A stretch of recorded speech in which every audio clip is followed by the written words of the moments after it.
Thanks everyone for coming. Was expecting to see Dr. Fenster here coming out of retirement given the topic, but no sign of him.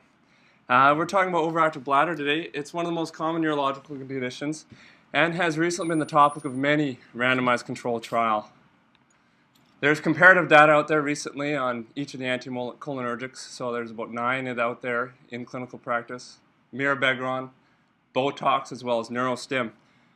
As well, recently in the spring, the AUA and the Society of Urodynamics and Female Pelvic Reconstruction released guidelines on its management. So today we thought we'd give you a brief update and review. So we've put this presentation together with 4 main goals in mind. First, we'll review the guideline-based assessment of patients with overactive bladder. We will provide an evidence-based update on the medical management of overactive bladder. We will briefly review the treatment of overactive bladder symptoms refractory to medical management. And finally, we will briefly touch on the treatment of overactive bladder in men. Overactive bladder is a symptom complex that generally is not life-threatening. Overactive bladder symptoms consist of 4 components outlined in these red boxes. Urgency is often thought of as the hallmark symptom of overactive bladder, but there's also frequency, nocturia, and urgency incontinence, which is often the most bothersome of the symptoms. The definition most commonly referenced is that of the International Continence Society, who defines overactive bladder as having urgency with or without urgent continence, usually with frequency and nocturia, in the absence of any underlying condition. This line graph shows the prevalence of overactive bladder in the United States. This graph was adapted from the National Overactive Bladder Evaluation Program, also called the NOBLE study, that was initiated to understand the prevalence and burden of overactive bladder in the United States. Data was collected via a standardized telephone survey in which over 5,000 Americans were polled, about half women and half men. As you can see, the prevalence of overactive bladder increases with age. Surprisingly, this study found that overactive bladder affects both men and women to similar degrees. The key difference found was the severity of symptoms between genders, with incontinence being much more common in women. Fortunately, up to 1/3 of patients may have spontaneous resolution of their symptoms in a given year. Although unfortunately, 2/3 may suffer with long-term symptoms that are clinically challenging to adequately treat. In the NOBLE study, those with incontinence were found to have lower quality of life scores on standardized surveys, higher rates of depression, and poorer quality of sleep than their matched cohorts. Overactive bladder obviously has serious implications for multiple realms of everyday life. The mechanism of normal bladder function has been well described. Storage resulting from inhibition of contraction through sympathetic system, which is moderated by beta-adrenergic receptors, causing bladder neck tone and detrusor relaxation, with voiding occurring with pelvic parasympathetic excitation resulting in detrusor traction and sphincter relaxation. It's important to note that there's 5 muscarinic receptors, M2 being the most common, M3 being the most important in the bladder as it regulates contractility, and as well we need to think of it with regard to the side effects of the muscarinics, M1 being the most common in the brain as responsible for CNS side effects. Overactive bladder is a clinical condition that can be caused by both neurogenic and non-neurogenic pathology. Neurogenic causes can be suprapontine, such as Parkinson's or strokes, or an abnormality in the spinal cord tract resulting from spinal cord injuries. As well, it can result from non-neurogenic conditions of the urothelium, pelvic floor, local tissues, or idiopathic causes. The integrative hypothesis takes a more complete look at the cause for overactive bladder.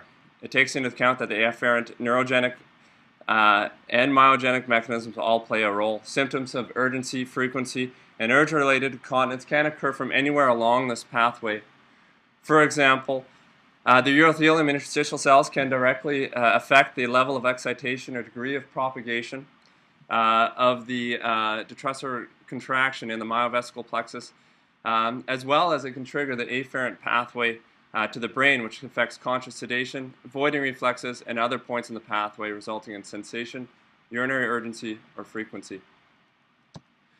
Overactive bladder is a clinical diagnosis. Therefore, the AUA guideline mandates that history, physical, and urinalysis are performed, the main goal being to document symptoms and signs that characterize the overactive bladder and exclude other disorders, especially urinary tract infections, CIS of the bladder, or other neurologic causes.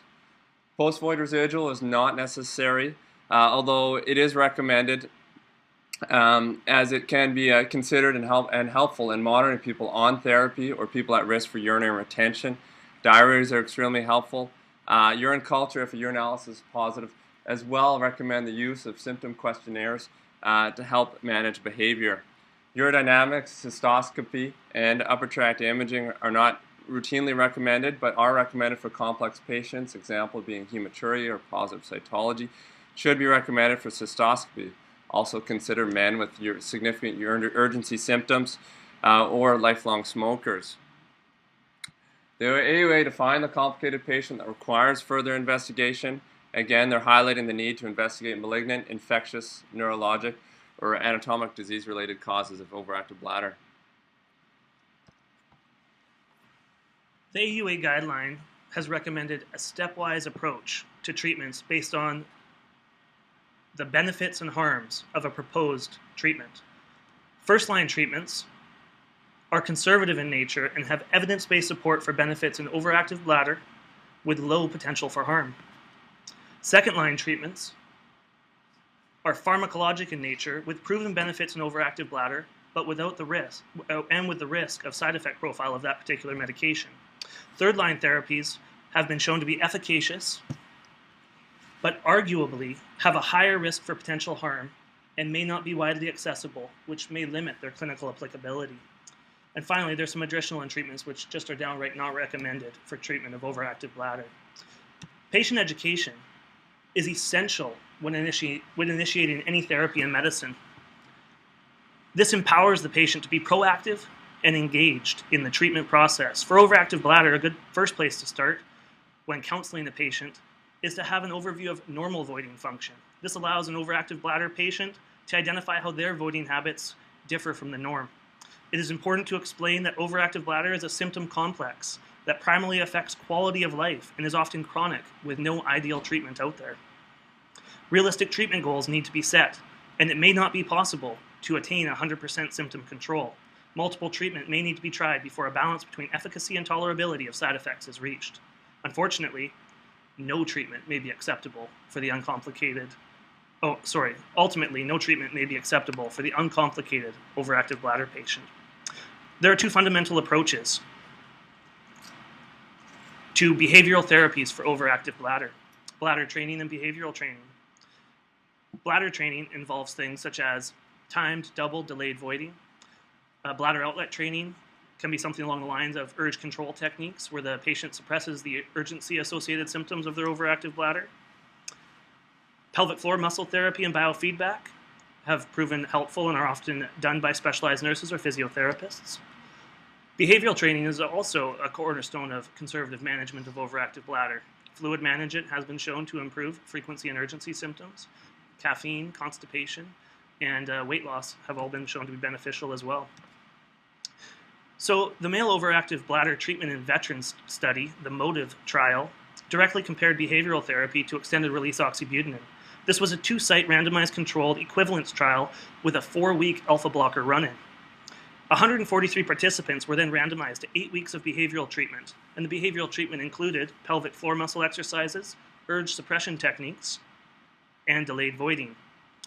And they wanted to do this with the optimal dose of extended release oxybutynin for whatever that would be for that patient. Behavioral therapy was shown to have a similar reduction in number of voids per day and incontinence compared to oxybutynin. Significant differences found included a greater reduction in nocturia for the behavioral group and a greater reduction in urgency scores for the medication group. This study concluded that behavioral treatment is at least as effective as extended release oxybutynin in terms of reducing incontinence episodes, improving voiding parameters, and improving quality of life. The AUA guideline states that behavioral therapies combined with pharmacologic management are likely superior than either treatment alone. This point is nicely highlighted by the Scandinavian study. The SOLAR trial, which is also known as Solifenacin alone and with simplified bladder retraining, was a multi-center prospective randomized study in patients with overactive bladder. After a 2-week single-blind placebo run-in, 643 patients were randomized to treatment with either solifenacin once daily alone or combined with simplified bladder training. The primary endpoint was efficacy, and it was a change in baseline in serum and mean number of voids per 24 hours. Solifenacin with bladder training was found to have a statistically significant reduction in number of voids per 24 hours when compared to solifenacin alone at both 8 and 16 weeks. Treatment satisfaction was found to be greater in the combined group at 16 weeks. This study concluded that combined treatment with solifenacin and simplified bladder training was more effective than solifenacin alone. So to summarize this section, conservative therapies for overactive bladder are evidence-based. They require an investment of time from the patient and from the clinician. They should be offered to all patients because there's low risk of harm. Thanks, Steve. I'm going to touch on each of the oral therapies, starting with anticholinergic medicines, both the oral, the patch, antimuscarinic of the antimuscarinic form, and then beta-3 adrenoceptor agonists. I'm going to skip over the other possible medications for overactive bladder. Estrogen has been shown in a meta-analysis to be beneficial in postmenopausal women. And this is a meta-analysis in 2004. It's possible. Hyoscamine is FDA approved, but not recommended in the AUA guideline. There's very limited evidence on that. Flevoxate is a calcium channel blocker. That's AUA or FDA approved, but not recommended as well. Imipramine, which is FDA approved for other indication, isn't recommended for overactive bladder, although it is used off-label sometimes. Herbal medication, I thought there'd be more here on overactive bladder given the population group, but there's very little studied in herbal remedies. I read the longest study that I could see was a study out of China on GJG. It's an 8 herbal combination medicine that's done, and they actually followed 44 women over 12 weeks and monitored them with their prostate symptom scores, and it had little benefit. But there's adverse event profile of 10% in that group. So something to be considered. The main ingredient in the herbal is the hyoscamine, which is an anticholinergic. So they do need to be considered for drug interactions. Anticholinergics, they have been proven to reduce symptoms of overactive bladder, including daytime frequency, urgency, as measured by 24 voids per 24 hours, which is referred to commonly in the randomized trials as the gold standard measurement, and urge-related incontinence. It's also been shown in objective finding, including detrusor overactivity on urodynamics, cystometric capacity, and voided urine volume. It's been well studied in the neurogenic and non-neurogenic setting. Today we're just going to go over those in the overactive bladder setting. There's been many randomized controlled trials. A recent meta-analysis had 86. The Cochrane Review had 75. We're going to go over only a couple of them and then try to review and a guide to which ones to prescribe. So antimuscarinics can be divided on kind of 2 main categories on their muscarinic receptor selectivity, M3 versus M4, and their chemical structure, tertiary versus quaternary amines. The theory being quaternary amines are less likely to penetrate the blood-brain barrier and therefore have less CNS side effects. There are other factors for the tertiary amines that play a role. P-glycoprotein effect does have a significant effect on the muscarinic's active transport across the blood-brain barrier, and that plays a role. But more importantly, the muscarinic selectivity affects which target organs are going to have side effects. For example, darafenacin is M3. It's considered to be the most selective, and therefore is thought to have at least CNS side effects. But these have each been tried clinically in several randomized controlled trials. I'm going to start with a key study, the OPERA trial. It's a randomized, double-blind, active control study performed at the Mayo Clinic, funded by Janssen, to compare the efficacy and tolerability of extended-release formulations of Oxybutynin versus Tolterodine with overactive bladder.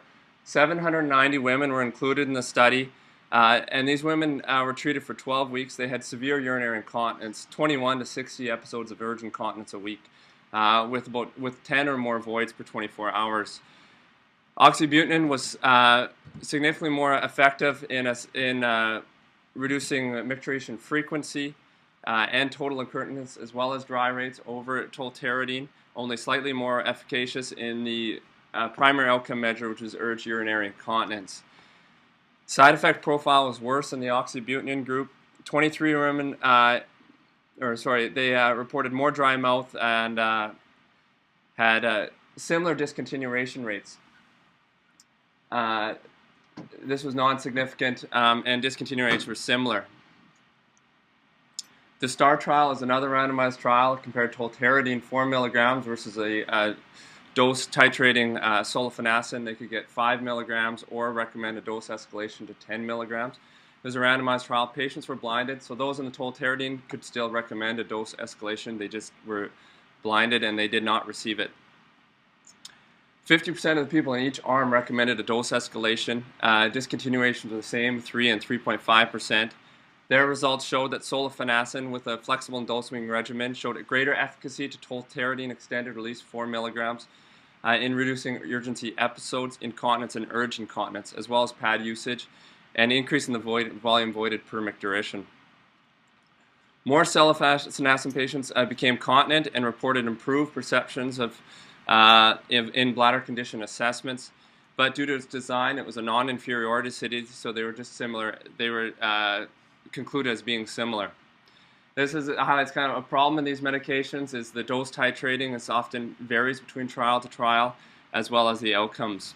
And lastly, because of the large pharmaceutical funding, which is necessary for these type of trials to occur.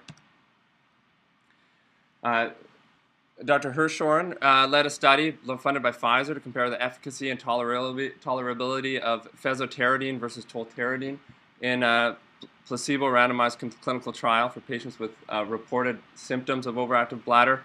So Fesoterodine and Tolterodine were chosen because they both are converted to the same active compound, 5-HMT, by the CYP P450 system. However, they're converted at different rates, and this is variable from patient to patient. 1,600 patients in a 12-week double-blinded, double-dummy placebo-controlled trial were used. Fesoterodine significantly improved urge urinary incontinence episodes at 12 weeks compared to Tolterodine and placebo, but had a higher rate of dry mouth and dry eyes, 35 versus 17% rate of dry mouth. Looking at this, their dropout rate was similar, 9% for the placebo, 8 and 12% for Fesoterodine and Tolterodine. 90% of people completed study in each group. So in summary, Fesoterodine showed superior efficacy, but had a worse side effect profile. Both active treatments were well tolerated. The side effects isn't something to be ignored. It is quite bothersome. The FDA released a warning for overactive bladder anticholinergic medication, a warning against the drowsiness and blurred vision, as well as concomitant use with alcohol. As well, the elderly population is a concern with antimuscarinics. Furthermore, clinically, discontinuation rates are a significant practice. Outside of the randomized clinical trial setting, if you look at the community, one study showed 94% of patients are discontinuing their medication over a 2-year process. That's quite significant. In an attempt to declutter all the different randomized trials out here, here's the meta-analysis out of Switzerland released in 2012.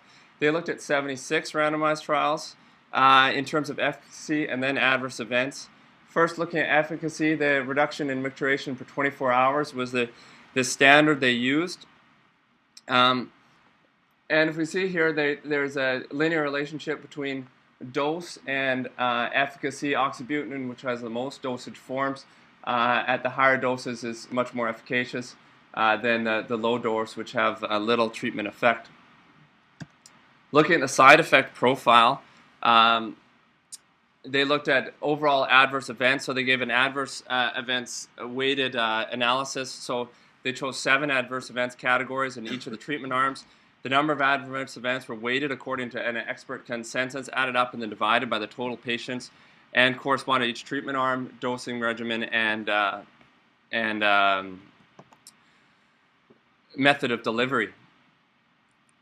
You see here, Oxybutynin topical gel, Solifenacin, and Tolterodine had the best side effects profile, with Oxybutynin instant release formulation having the worst. They summarized the data in this trade-off analysis. They did a weighted analysis of efficacy in each of the outcome measures and plotted against the adverse events analysis. Using this method, the top three that scored were trospium chloride, oxybutynin gel, and fesoterodine. The right side of the trade-off line shows the drugs with less favorable efficacy and a greater adverse events relationship, and this was primarily the oxybutynin instant release formulations. In selecting which antimuscarinic to choose, it's important to consider cost. Dave and I went through PharmaCare, and we figured out which ones were covered, and we figured out what the cost that the patient is covering at each of the pharmacies in the area.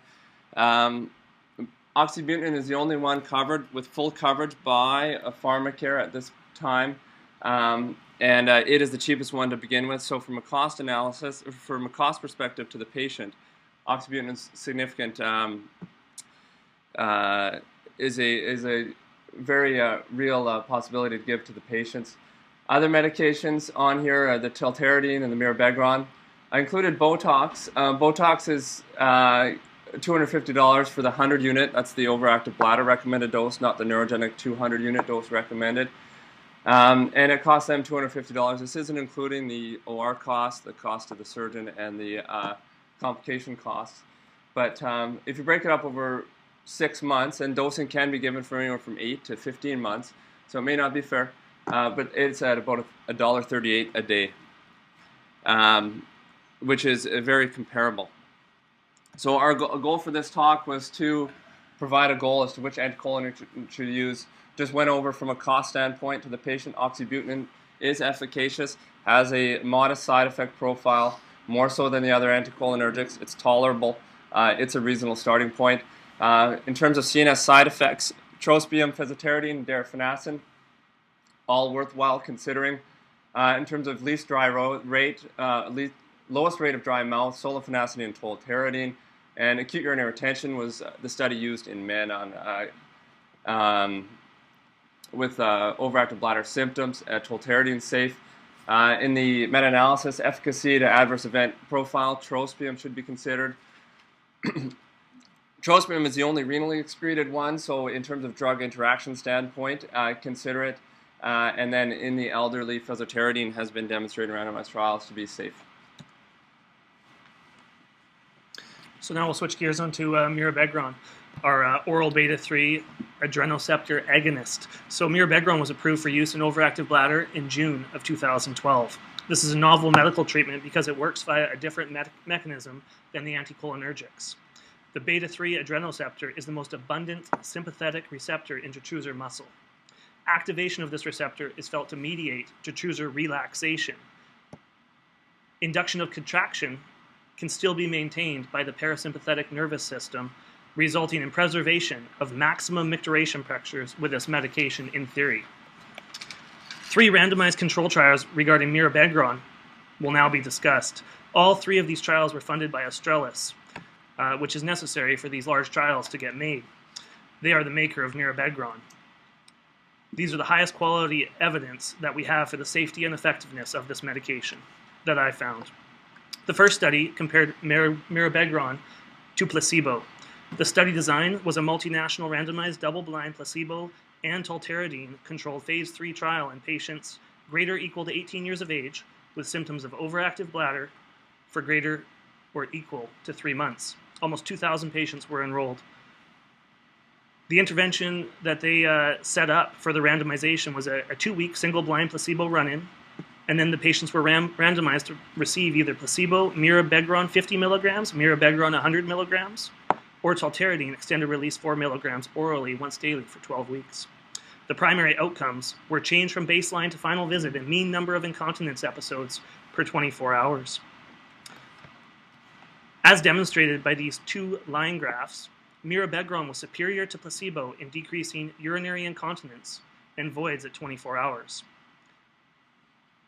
The authors of this study concluded that Mirabegron represents a new class of treatment for overactive bladder and has proven efficacy, and they also went into tolerability and side effects and found it was good tolerability.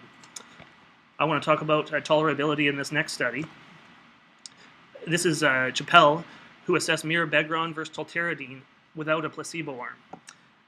This design was very much the same as the previous study. It was multinational, double-blind, randomized, with the same inclusion criteria. Almost 2,500 people were enrolled in this study.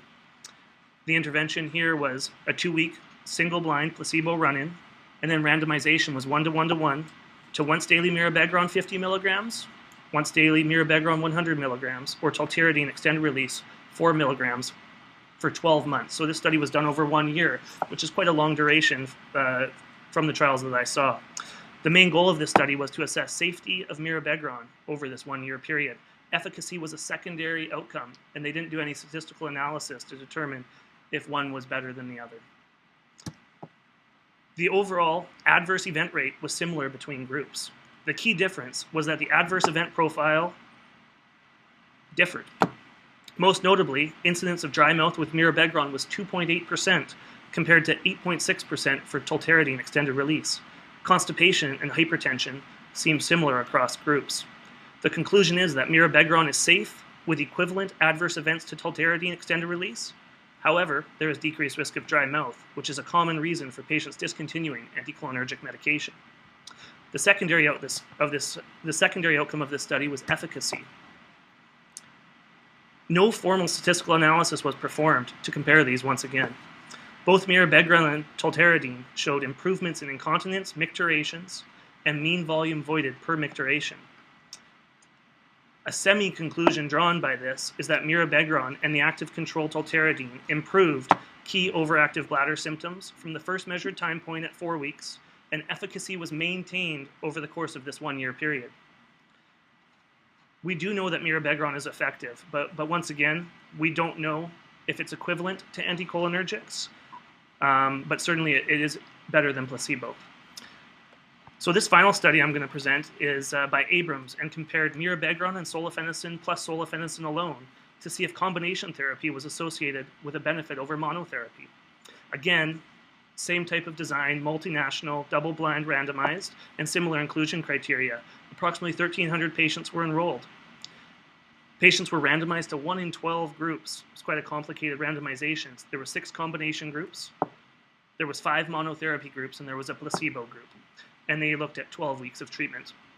The primary objective was to evaluate the efficacy of combination of Solifenacin and Mirabegron compared to Solifenacin 5 milligram monotherapy. The secondary objective was to explore the dose-response relationship and the safety and tolerability compared with placebo and monotherapy. These bar charts compare combination therapy to Solifenacin 5 milligrams. All doses of combination therapy showed increased voided volumes compared to monotherapy, ranging from 18 milliliters to 26 milliliter benefit, if you exclude the 2.5 milligram Solifenacin combination group. Combination therapy reduced micturation frequency and urgency episodes. Incontinence episodes were stable across the groups. The conclusion the authors drew from this is that combination therapy is more effective compared with Solifenacin 5 milligram monotherapy. The overall side effects between monotherapy and the 5 milligram and 50 milligram combination therapy groups are essentially equal. The dose escalation to the 10 milligram Solifenacin group and the 50 milligram Mirabegron group does appear to have a higher total adverse event profile, with the most notably significant adverse event being that of constipation in that group. So the conclusion the authors drew from this is combination therapy was well tolerated, appears safe, but side effects may increase with dose escalation, particularly constipation. The AUA guideline discusses some strategies to implement prior to abandoning a medication if efficacy is not achieved or side effects are present. First, you can try and monitor the side effects, and there's certainly different ways we can do this. And there is a dose-response curve with Mirabegron and the anticholinergic medications, and we can always think about tailoring them back or putting them forward to see how they're doing. Dose escalation, there's studies saying that this is a benefit to some people, and they may have more side effects, but not necessarily. You could try an alternative antimuscarinic or an alternative formulation. And finally, if the anticholinergic class isn't working, we now have Mirabegron, which can be used alone, or I think the jury's still out, but potentially in combination therapy as well. Thanks, Dave. So I'm going to go through to the third-line therapies on management of overactive bladder, touching first on Botox. So Botox has been approved by the FDA for treatment of overactive bladder as of 2013. Quick touch on how Botox works. works. It affects the nerve terminals by inhibiting acetylcholine release from by cleaving the SNAP25 protein that's a part of the snare complex on the vesicles which secrete acetylcholine. The SNAP25 protein is expressed in parasympathetic, sympathetic, and sensory nerves, so it has an effect on both detrusor contractions as well as symptoms of urgency. When prescribing Botox, you need to consider that it does have side effects of urinary retention, and self-cath may be necessary. So patients must be able to do this before given, and it's contraindicated. Specifically, aminoglycoside use in combination with Botox is contraindicated. There's been 9 placebo-controlled randomized trials on Botox testing its efficacy and safety. Here's the three largest ones here. The Tenicello group had 430 patients in it. We're looking at here the urgency urinary incontinence reduction as well as urgency and the patient response rate. You see that it's more efficacious than placebo, 60 versus 30%. Looking at the side effects dose, this is a summary of all 9 placebo-controlled trials.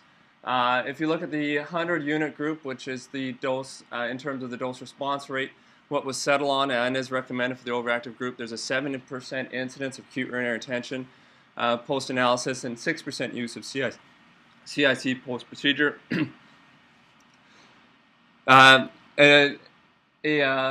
Adverse event that's related to Botox, not to the oral therapies, is urinary tract infection. There's up to about a 41% rate of UTI post Botox for overactive bladder, and it is a concern that is in studies with antibiotic prophylaxis.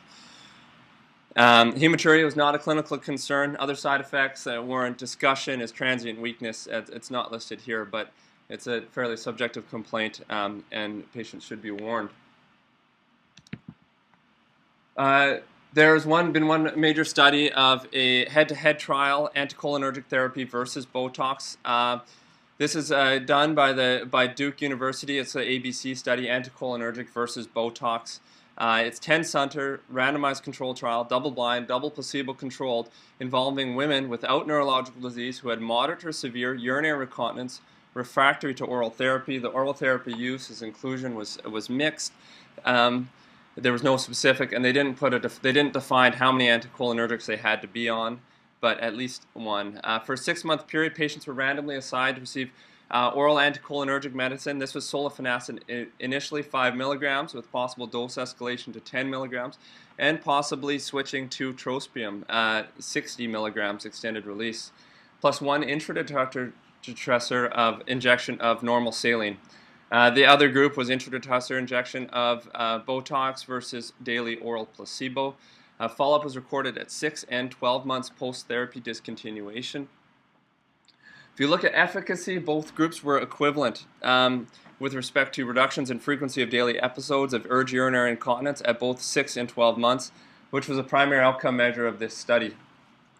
Looking at the secondary event profile for continence, significantly improved with Botox, but subjective measures were the same between the two groups.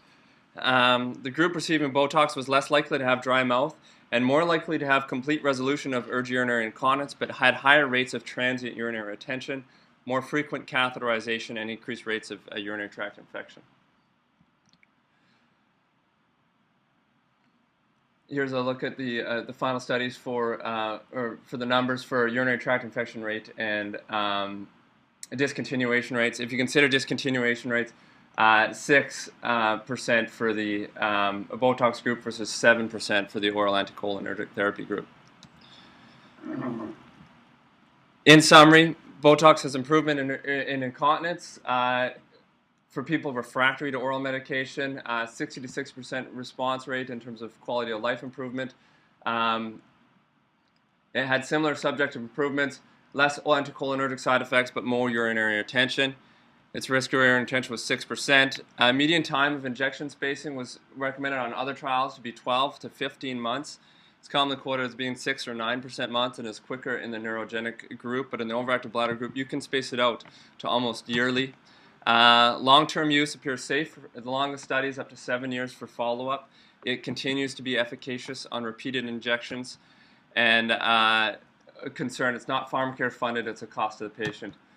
Cost analysis is pending for the Canadian system. Dr. Nigro was alluding to this when I was discussing Botox with him, and it's currently ongoing. But there's been studies that compare Botox in the American studies versus sacral stim and versus antimuscular therapy. It was favorable in the American system by about half the cost over 2 years. But we should look at it in our therapy. That group was included, the group that looked at it was half the cost, was half in the OR and half in the clinical setting or in the office setting. So we'd have to consider how we'd do it here. But it's a reasonable option. So quickly to touch on a few other topics, we're winding down here. I want to talk about percutaneous tibial nerve stimulation.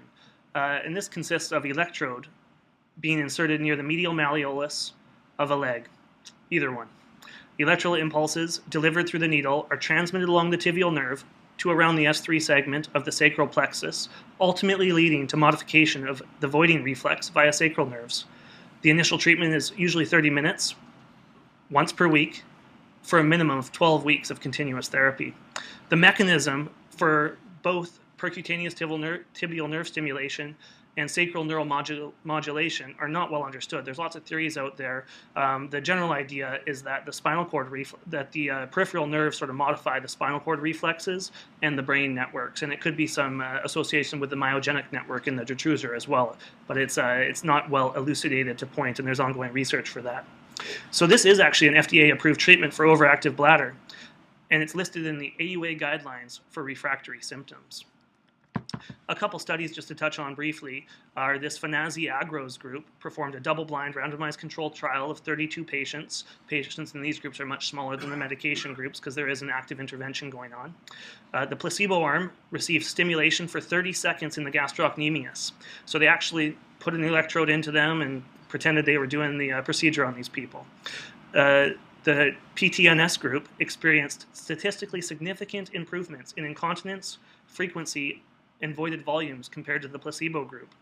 The decrease in incontinence seems actually pretty impressive compared to the placebo if you look at 12 of 17 versus 0. So those results are impressive. Another study, Peter's group, did a randomized control trial with longer follow-up. So this was at 3 years. Incontinence remained decreased with a maintenance protocol of PTNS. And the maintenance protocol was individualized per patient. They still usually had that 12-week lead-in therapy. And then when their symptoms started to come back, they'd get another shock at that time. So it was variable what they got. Side effects of this particular intervention include bleeding at the site where the electrode goes, urinary tract infection, diarrhea, and neuropathic pain. There's not much talk of urinary retention in this particular intervention, but certainly it has been reported. Sacral neuromodulation, something else I just briefly want to touch on. This is a two-stage procedure. The first stage involves percutaneously placing an electrode into the sacral foramen over around the S3 nerve root. It is connected to a generator for a test run for 2 to 4 weeks. If there is greater than a 40% improvement in symptoms, the system is then internalized subcutaneously. The AUA guidelines list sacral neuromodulation only for those with refractory overactive bladder symptoms because it's a very invasive procedure. So sacral neuromodulation, I just wanted to discuss a few points. 50% of those with urge urinary incontinence patients are dry after sacral neuromodulation. 60 to 90% of overactive bladder patients are improved. There's a 79% satisfaction post-failed Botox, which is impressive in itself.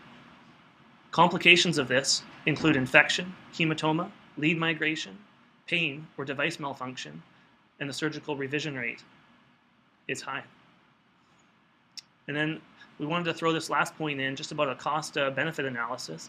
Cost analysis at 3 years, sacral neuromodulation is the least cost-effective. It's very expensive at its current time. Botox, surprisingly, is more cost-effective than anticholinergic medication, likely leading to the infrequent use of the need for those injections. So I thought that was interesting. Now we'll change gears, and we just wanted to do a few slides on overactive bladder in men. Okay. So It's believed that the most common cause of overactive bladder in men is bladder outlet obstruction, and we all treat that quite frequently. Detrusor overactivity in the setting of bladder outlet obstruction has been estimated to resolve in 70% of men at 1 year after the bladder outlet obstruction is relieved. Despite this, there are a proportion of men who will not get symptom relief from relief of obstruction alone. This slide highlights the fact that less men are treated with anticholinergics than women, and there may be a role for increasing the use of anticholinergics, Mirabegron, and Botox in men with symptoms who do not respond to prostate medications or surgery alone. So this slide summarizes the results of a few randomized control trials of antimuscarinics in men and one trial of Mirabegron in men. There is a Botox study in men with idiopathic overactive bladder who are refractory. I didn't include it in this study because it's mixed in with a lot of women. There was only 22% of men in this study. But I will just say one thing before going into this slide. The rates of urinary retention in that particular study were extremely high. If you had a PVR of greater than 100 cc in that Botox study, you had a 94% chance of going into urinary retention. And their cutoff for urinary retention was quite low. I think it was 300 cc or something along that line before they were capping.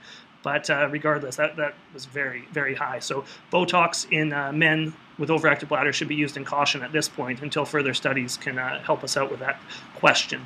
But this Abrams study, it looked at antimuscarinic monotherapy versus placebo. It showed an improved quality of life, and there was no clinically meaningful change in the post-void residual or retention in this particular study. Alpha blockers plus antimuscarinics have been tried in this Kaplan study.